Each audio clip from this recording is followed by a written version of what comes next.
Gloire à Jésus. Que le Seigneur vous bénisse abondamment. Shalom. Gloire à Jésus. Que le Seigneur vous bénisse. Shalom, shalom.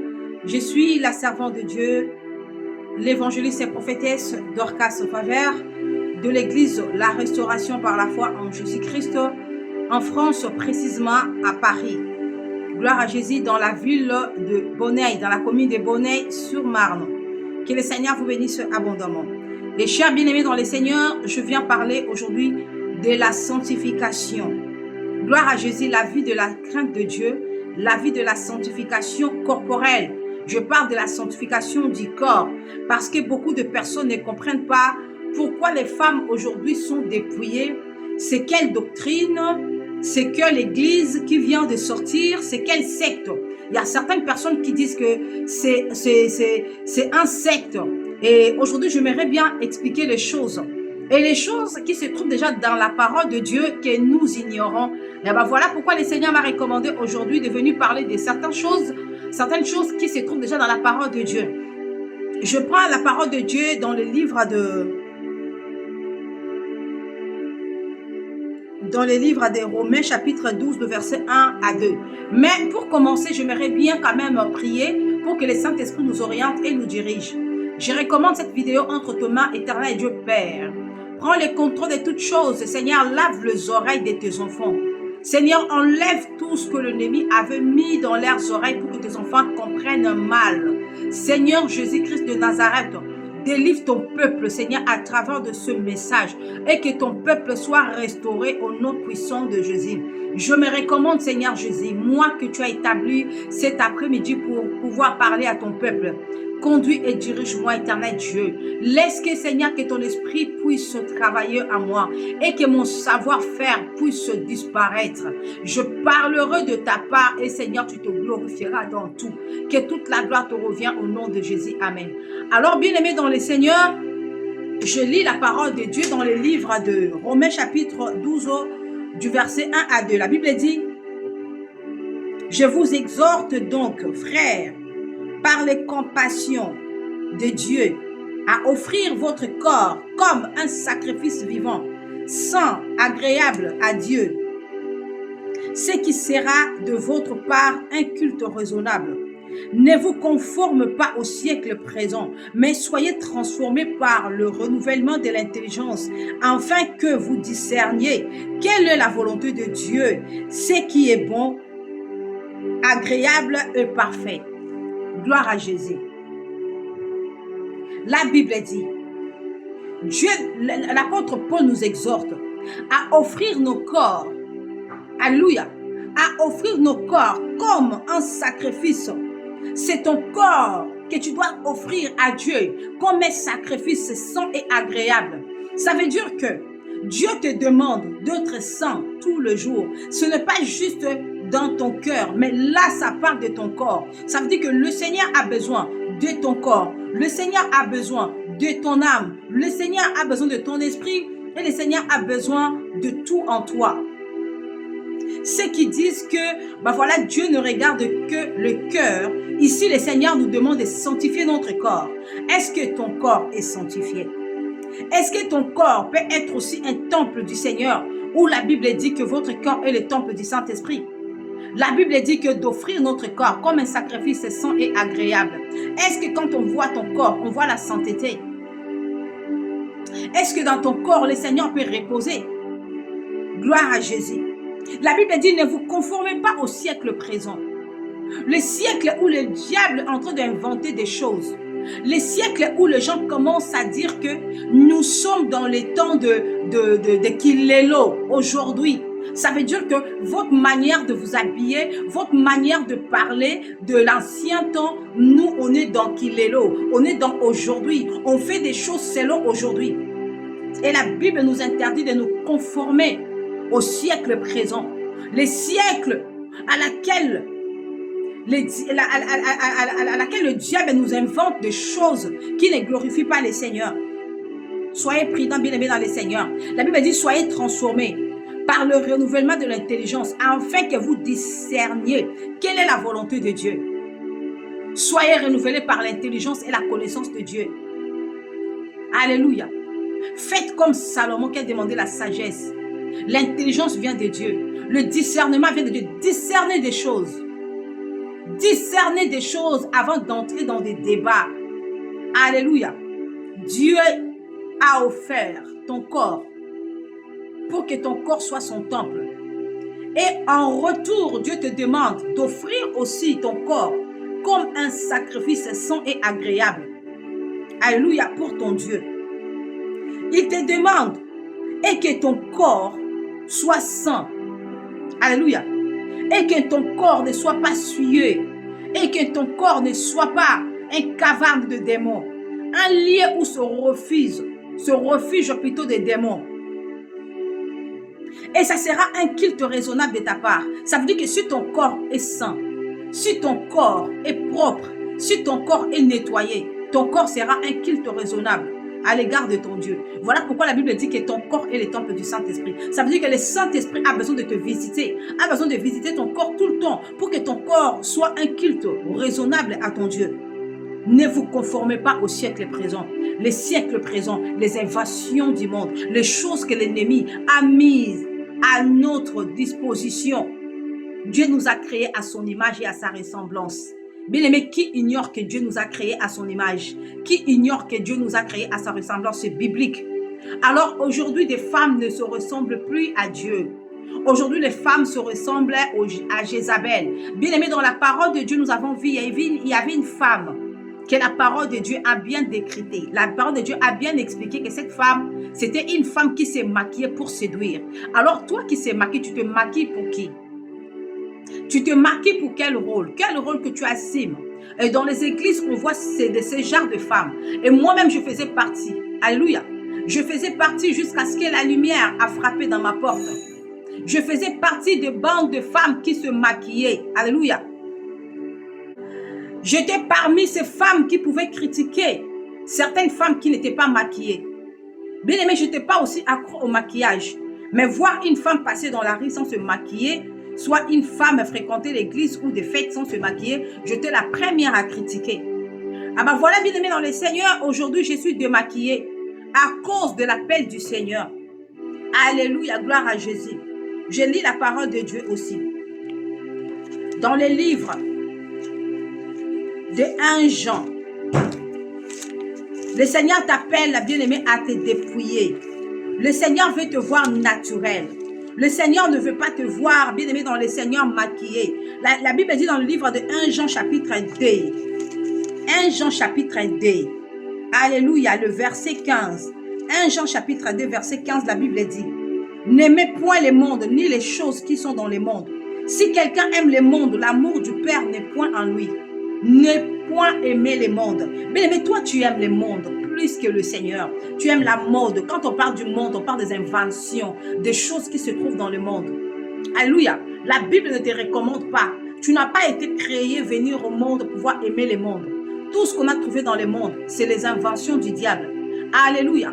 Nous prenons ce qui est bien pour notre intérêt, pour notre confort. Mais ne prenez pas tout. Ça veut dire, vous allez dire, ah, n'aimez point les mondes et les maisons. Pourquoi vous habitez les maisons? Les maisons, c'est pour le confort de l'homme.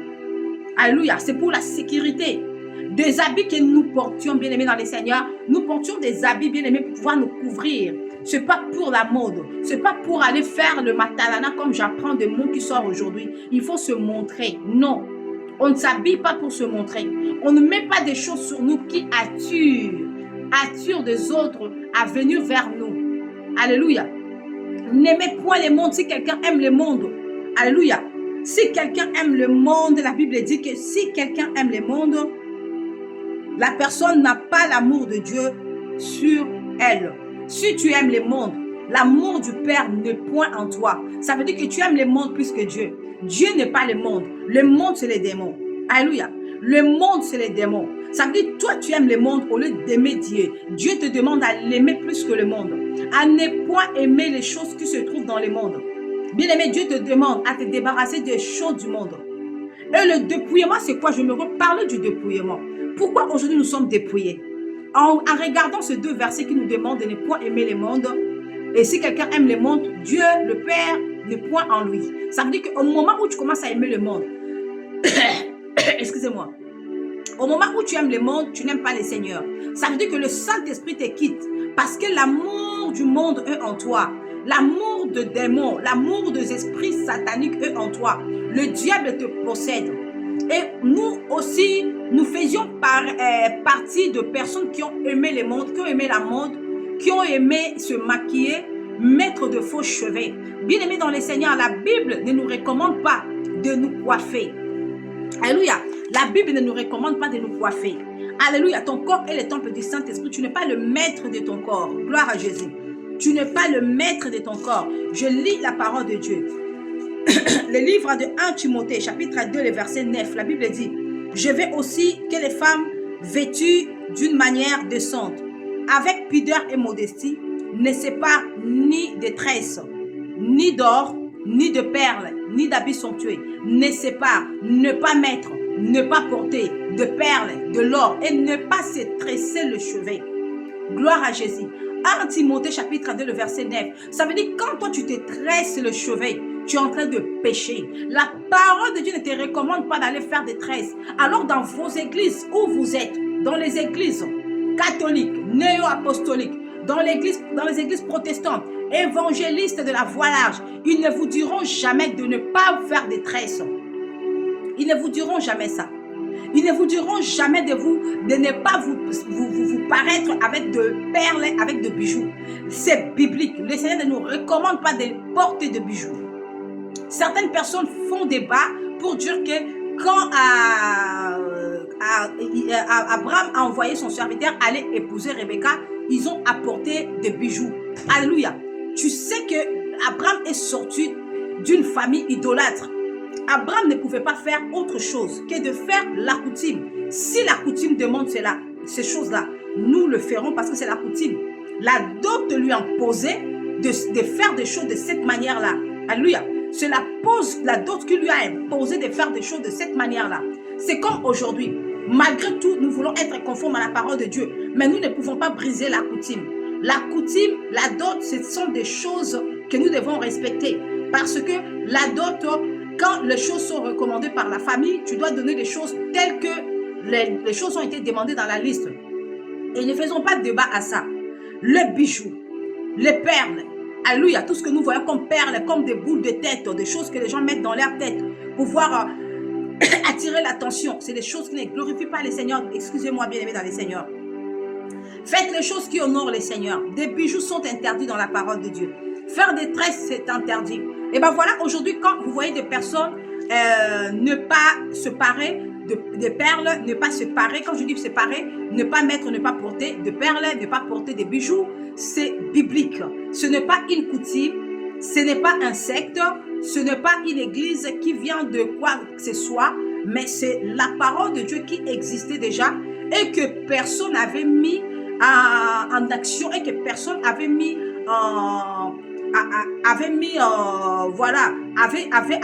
avait pratiqué. Et aujourd'hui, le Seigneur nous amène à découvrir ces versets bibliques qui n'ont jamais été enseignés dans les églises de la voie large.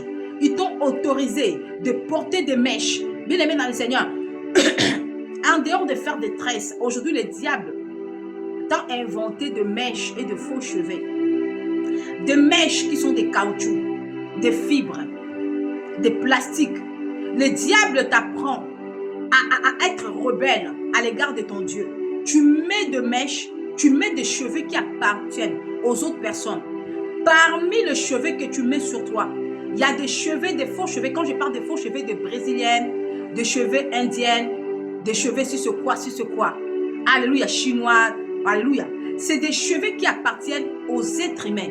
Ces cheveux-là, ils le récoltent. Ces gens-là offrent leurs offrandes, surtout les Indiens. Ils offrent les offrandes à leur Dieu, qui est nommé Shiva. Ça veut dire que leur Dieu, qui est Shiva, ils offrent des offrandes. Ils sont obligés de se coiffer, de se couper, de se raser la tête. Et quand les gens qui sont dans leurs églises récupèrent ces cheveux, ils prennent ces cheveux-là, ils mettent ensemble. Ils mélangent ces cheveux. Après, ils vont commencer à fabriquer des mèches. Ça veut dire que sur les plantes que tu mets ou sur une perruque que tu portes, il y a des mèches de cheveux de combien de personnes. Ça veut dire que toi, sur toi, tu portes combien d'identités. Combien des esprits de nuit, combien des esprits de mari de nuit, combien des esprits de sirènes des eaux. Les autres disent que la Bible dit tout est sanctifié par la parole de Dieu. Ne vous moquez pas du Seigneur. On ne se moque pas de Dieu. Dieu ne sanctifie pas des choses qui ont été créées par le diable. Des choses qui peuvent nous porter juste un confort, un soin, traitement, à manger, à se vêtir décemment. C'est des choses que le Seigneur peut sanctifier. Il ne peut pas sanctifier des faux cheveux. Lui, il est un créateur qui a déjà créé. Il a créé de mèches, qu'il a mis sur toi des cheveux crépus. Et toi, tu vas acheter tes mèches pour venir faire sanctifier à Dieu. Là, c'est le Dieu de ton papa, le Dieu de ta maman qui va sanctifier, ou c'est le Dieu créateur qui a déjà créé. Vous mettez sur vous tout ce qui est faux. La Bible dit de ne pas se conformer au monde. Mais aujourd'hui, le monde a créé de faux cils. Le monde a créé de faux cheveux, a créé de faux ongles. Alors, s'il n'existe pas de vrai, où allez-vous poser tout ce qui est faux?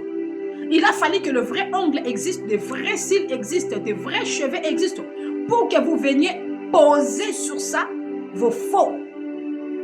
L'ennemi qui a inventé, pourquoi il n'avait pas eu l'idée de le faire avant que Dieu puisse créer? Il attend jusqu'à ce que le Seigneur puisse créer, après lui, il vient inventer. Il vous fabrique des choses pour que vous soyez déshonorés devant votre Dieu. Dieu t'appelle à la repentance. Bien-aimé, si tu meurs avec ces choses-là, tout droit en enfer. Tu iras en enfer.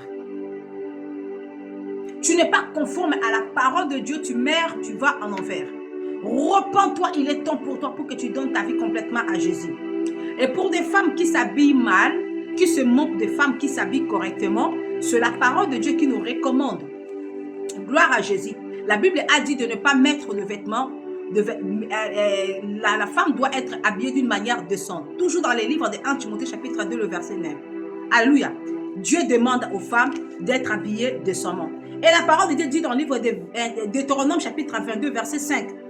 Une femme ne portera point d'habillement d'homme et un homme ne mettra point de vêtements de femme. Car quiconque fait ces choses est en abomination à l'Éternel, ton Dieu. Tu ne peux pas mettre le vêtement d'homme.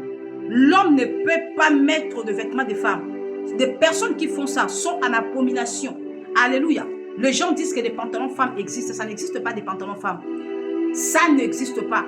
Et certaines personnes font débat pour dire que dans l'ancien temps, il n'existe pas de pantalons.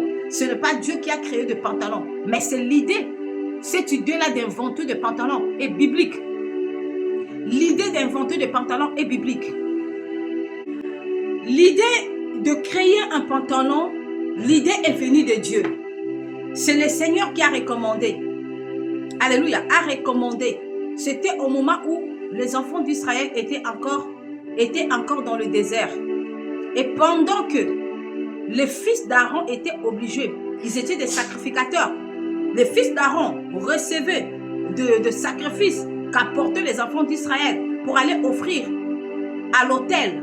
Et Dieu a recommandé que les fils d'Aaron peuvent porter des caleçons. Alléluia. De là fabriquer des caleçons. À l'époque, des caleçons n'existaient pas. Alors quand on voit des pantalons, des cyclistes plutôt, il a recommandé, mais ce n'était pas nommé des cyclistes, c'était nommé des caleçons, mais des caleçons qui descendent un peu vers leurs cuisses. Alléluia. Des caleçons qui sont un peu allongés jusqu'à leurs cuisses. Et c'est comme ça que l'homme a commencé maintenant à porter des caleçons qui descendaient un peu vers leurs cuisses.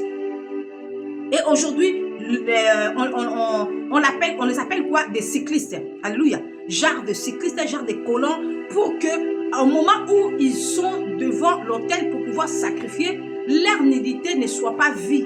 Alléluia. Ne soit pas vue. Pour que ces gens ne soient pas transparents. Alléluia. Imagine un peu un homme, si l'homme ne porte pas un caleçon, ça veut dire que quand il se balade, il se promène, tout le monde sait déjà ce qui va arriver. La séduction chez les femmes. Tout le monde portait des robes à cette époque-là. Alors, comme ils portaient des robes, en l'intérieur, ils n'avaient rien. Alléluia. Et leur nudité, ça pouvait faire toutes sortes de mouvements. Et le Seigneur a recommandé que leurs reins soient serrés, soient protégés par des caleçons. Voilà pourquoi la fabrication de caleçons pour des hommes est venue dans le monde. Et c'est comme ça que les pantalons étaient créés, à travers de cette idée-là que le Seigneur avait donnée et que des caleçons soient fabriqués et des caleçons qui descendaient un peu comme des boxeurs, je peux dire, genre des boxeurs, genre de cyclistes. Et aujourd'hui, l'homme a eu l'idée, vu qu'il portait déjà un pantalon qui était juste à l'intérieur de la robe, mais pourquoi pas allonger? L'homme a allongé jusqu'à ce pied. Et quand on voit aujourd'hui un pantalon, les gens disent que les pantalons peuvent aussi être féminines. À quoi sert un pantalon féminin? Vous voyez bien le pantalon, la forme du pantalon aujourd'hui. Tu vois, il y a une fermeture, il y a un bouton, il y a une fermeture. Ça veut dire quand tu vois la forme de la fermeture, ça prouve que c'est un pantalon qui a été fait pour un homme. L'homme a quelque chose devant, là où se trouve la fermeture. Quand on regarde bien, on voit la forme d'un concombre de l'homme. Alors toi, la femme, tu n'as pas un concombre. Tu n'as pas un concombre, tu as quoi à sortir pour pouvoir faire pipi? La fermeture du pantalon, c'est pour aider l'homme. Aider l'homme à sortir sa chose pour pouvoir se soulager. Le pantalon, l'invention du pantalon, c'est pour un homme. Ça n'existe pas un pantalon de femme. Alléluia. Arrêtez de vous donner de raisons par ici, par là. Et des tuniques qu'ils portaient avant. Dans ces tuniques-là, il y avait la différence. Quand tu vois en tunique d'homme, en tunique de la femme, tu vois, il y a la différence. Leur façon de coudre était différente. Quand on dit de ne pas porter des vêtements d'homme, ça veut dire que le tunique qui appartient aux hommes, une femme ne peut pas les porter. Une tunique qui appartient à une femme, l'homme ne peut pas porter. Mais c'est aujourd'hui que nous voyons que, bah voilà, ça ne fait rien, on peut porter. Le pantalon de femme n'existe pas. Tu te maquilles, tu mets des pantalons, tu ne t'habilles pas décemment. Tu dois savoir que quand tu mourras, ta place sera en enfer. Sans exception. Sans exception. Les femmes sont dépouillées aujourd'hui, non parce qu'elles sont dans des sectes, non parce que les églises sont des églises, des églises, ce genre de pévialon, non. C'est des églises évangéliques, mais dépouillées. Alléluia. De la saine doctrine. La Bible dit marchons. Marchez selon l'esprit. Tu n'accomplirais pas les désirs de la chair. Les désirs de la chair, c'est des choses que nous avons trouvées dans le monde. Des choses à qui on nous invente, on nous impose. Mettre les boucles d'oreilles, c'est un péché. Les boucles d'oreilles, c'est un péché. Quand on parle de perles, on parle de bijoux. Ça fait partie de matière d'or ou d'argent, ou faux or, faux argent. Alléluia. Ou d'acier, perles, quoi que ce soit. Ça veut dire quand Dieu a dit de ne pas séparer de ces choses, de ne pas mettre. Toi, tu n'as pas le droit de mettre un boucle d'oreille. Tu n'as pas le droit de mettre une gourmette. Si tu fais ces choses-là, tu n'es pas conforme à la parole de Dieu. Alors prépare déjà ta place en enfer. Parce que le jour où tu mourras, c'est l'ennemi qui a inventé ces choses-là qui viendra te chercher pour t'amener en enfer. Prochainement, je vous ramènerai mon témoignage qui a fait que je sois dépouillée. Je ne me suis pas dépouillée pour un secte.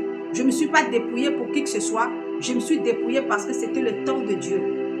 Et Dieu m'a pris brutalement. Il m'a dépouillée brutalement par force. Et pour moi, ça n'a pas demandé une seconde de réflexion. Une seconde où je devais réfléchir. Tout de suite là, j'étais imposée à être dépouillée. Que Dieu te bénisse abondamment. Tu peux partager ce message aux personnes qui ne comprennent pas que les femmes sont dépouillées, non parce que les femmes sont dans les sectes, c'est juste parce que les femmes ont compris la parole de Dieu. Nous vivons selon la parole de Dieu et non selon les sectes. Ça n'existe pas les sectes où les femmes se sont dépouillées. C'est des églises chrétiennes, évangéliques, à qui la Bible, la parole de Dieu, recommande aux femmes de se dépouiller. Et non loin des églises de Branham, non loin des églises branhamistes. Nous ne sommes pas de branhamistes. Nous sommes des chrétiens et nous aimons le Seigneur. Que Dieu vous bénisse abondamment. C'était moi, votre humble servante de Dieu, la prophétesse évangéliste Dorcas Favert depuis Paris. Que Dieu vous bénisse abondamment. Ciao.